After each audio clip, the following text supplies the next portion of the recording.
Ada banyak faktor yang dapat menyebabkan sebuah negara menjadi hancur.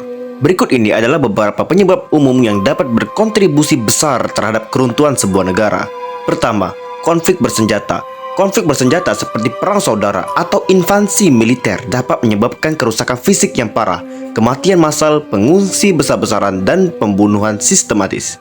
Kedua, korupsi. Korupsi yang meluas di kalangan pejabat pemerintah dapat menyebabkan penyalahgunaan kekuasaan, penggunaan dana publik untuk kepentingan pribadi, serta menghambat pembangunan dan pelayanan publik.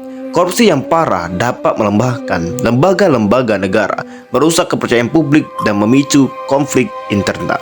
Ketiga, ketidakadilan sosial. Ketidakadilan sosial yang berkelanjutan seperti kesenjangan ekonomi yang besar antara kaya dan miskin, diskriminasi rasial atau etnis, atau perlakuan tidak adil terhadap kelompok minoritas dapat menciptakan ketegangan sosial yang meningkat. Jika ketidakadilan ini tidak ditangani dengan baik, dapat mendorong konflik internal dan tidak stabil.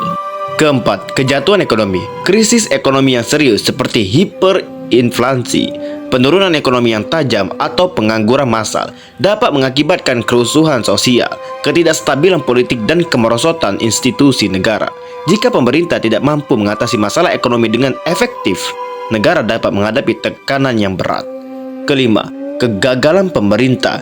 Kegagalan pemerintah dalam menyediakan pelayanan dasar kepada warganya seperti pendidikan, kesehatan, keamanan, atau infrastruktur yang memadai dapat merusak kepercayaan publik dan memicu ketidakpuasan yang meluas.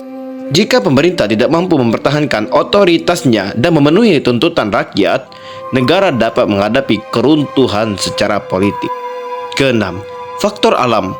Bencana alam seperti gempa bumi, banjir, kekeringan, atau wabah penyakit dapat menyebabkan kerusakan fisik yang parah, merusak infrastruktur, dan memengaruhi perekonomian negara. Negara yang tidak siap menghadapi atau merespon bencana alam dapat mengalami keruntuhan dalam jangka pendek ataupun panjang. Penting untuk diingat bahwa keruntuhan negara seringkali kompleks dan disebabkan oleh kombinasi faktor-faktor di atas. Selain itu, setiap negara memiliki konteks dan dinamika yang unik, sehingga penyebab dan proses keruntuhan sebuah negara dapat bervariasi di setiap negara. Sekarang pertanyaannya, kira-kira Indonesia udah mengalami yang mana aja? Lalu apa yang harus kita lakukan agar Indonesia menjadi negara yang lebih baik lagi? Tulis di kolom komentar.